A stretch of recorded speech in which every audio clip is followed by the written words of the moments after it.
আসসালামু আলাইকুম। সোনিয়াস কিচেনে সবাইকে স্বাগতম জানাচ্ছি শীতের অত্যন্ত জনপ্রিয় একটি পিঠার রেসিপি দেখার জন্য।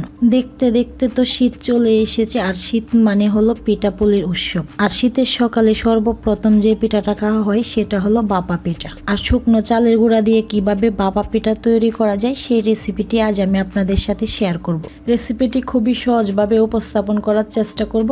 আশা করছি নতুনরাও অনেক উপকৃত হবেন। তো ভিউয়ার্স, কথা না বাড়িয়ে চলে যাচ্ছি পিঠা তৈরির মূল রেসিপিতে।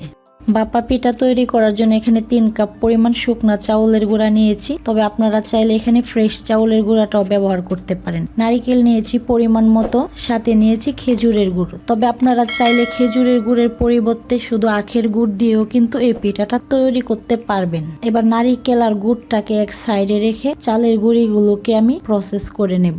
পিঠা তৈরির আগে চাউলের গুঁড়াগুলোকে আমি খুব সুন্দরভাবে মেখে নেব। আর এখানে আমি দিয়ে দিচ্ছি স্বাদ মতো লবণ। 3 কাপ চালের গুঁড়ির জন্য আমি 1.5 চা চামচ লবণ দিয়ে এবার খুব ভালোভাবে হাত দিয়ে মেখে নেব। অবশ্যই চেষ্টা করবেন লবণের পরিমাপটা ঠিক রাখার জন্য। লবণের পরিমাণটা কম বেশি হয়ে গেলে পিঠা খেতে ভালো লাগবে না। লবণটা দিয়ে আবারও খুব ভালোভাবে হাত দিয়ে মেখে লবণটা মিশিয়ে নেওয়ার পর একেবারে শুকনো চালের গুঁড়ি দিয়ে কিন্তু বাপা পিঠা তৈরি করা যায় না। আর বাপা পিঠাটা তৈরি করার আগে কিন্তু সামান্য একটু পানি দিয়ে চালের গুঁড়িগুলোকে হালকা একটু নরম করে নিতে হয়। এবার আমি অল্প অল্প করে পানি দিয়ে চালের গুঁড়িগুলোকে পিঠার উপযোগী করে নেব। আর এই কাজটা কিন্তু খুব সাবধানের সাথে করতে হবে। এখানে পানির নির্দিষ্ট কোনো পরিমাণ নেই, তবে চালের গুঁড়িগুলো মেখে নেওয়ার পর আমি বলে দেব যে আমার এখানে চালের গুঁড়িগুলো মাখার জন্য কতটা পানি লেগেছে। চালের গুঁড়িগুলো মাখতে প্রায় 1 কাপের মতো পানি লেগেছে। চালের গুঁড়িগুলো খুব সুন্দরভাবে মাখা হয়ে গিয়েছে। এবার এগুলোকে আমি ঢাকনা দিয়ে 10 মিনিটের জন্য রেস্টে রেখে দেব। তো ভিউয়ার্স, ফিরে আসছি 10 মিনিট পর। পানি দিয়ে মেখে 10 মিনিট রেস্টে রেখে দেওয়ার পর আমাদের চালের গুঁড়িগুলো বেশ কিছুটা নরম হয়ে গিয়েছে। এবার এই চালের গুঁড়িগুলো আমি একটি চালনির সাহায্যে চেলে নেব। চালের গুঁড়িগুলো চালার জন্য আমি এরকম একটা চিকন বাইনের চালনি নিয়ে নিয়েছি। এই চালনিটার ভিতরে আমি অল্প অল্প করে চালের গুঁড়ি দিয়ে সুন্দরভাবে চেলে নেব। দেখুন আমাদের চালের গুঁড়িগুলো কত সুন্দর দানাদার হয়েছে। তবে আপনারা যদি কেউ চান যে চাউলের গুঁড়িগুলো আর একটু মোটা দানা রাখার জন্য, তাহলে এরকম একটা মোটা দানার ছাঁকনি দিয়েও চাউলগুলো চেলে নিতে পারেন।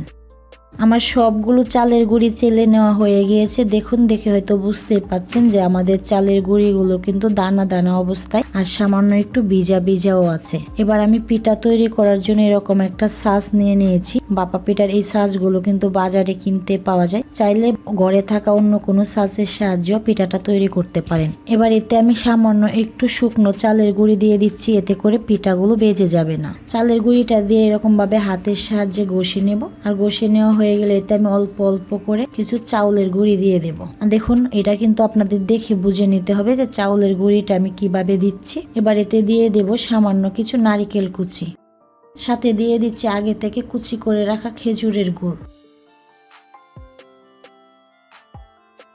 গুড়টা দিয়ে দেওয়ার পর আবারও এতে অ্যাড করে দিচ্ছি সামান্য কিছু নারিকেল কুচি।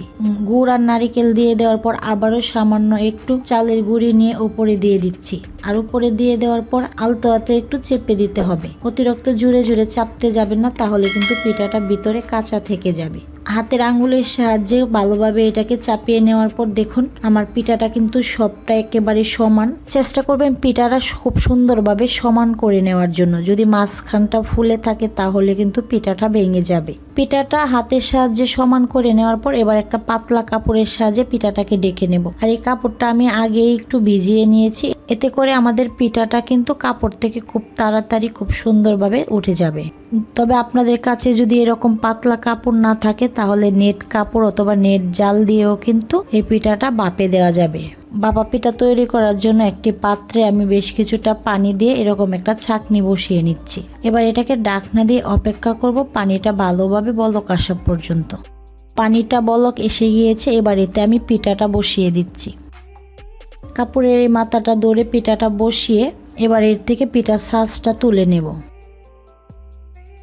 আর পিঠার শাঁসটা তুলে নেওয়ার পর কাপড়টা দিয়ে পিঠাটাকে ঢেকে দেব, যাতে ডাকনা গেমে পানি পড়ে পিঠাটা নষ্ট না হয়ে যায়। এই পর্যায়ে ডাকনা দিয়ে পিঠাটাকে ভাপ দিয়ে নেব আমি 2 থেকে 2.5 মিনিট। চুলাটাকে মিডিয়াম হিটে দিয়ে পিঠাটাকে 2 থেকে 2.5 মিনিট ভাপে দিয়ে রান্না করে নেওয়ার পর আমাদের পিঠাটা কিন্তু পুরোপুরিভাবে হয়ে গিয়েছে। এবার আমি চুলা থেকে নামিয়ে নেব। চুলা থেকে পিঠাটা সরাসরি নামিয়ে আমি আপনাদেরকে দেখিয়ে দিচ্ছি আমাদের পিঠাটা কতটা সুন্দর হয়েছে।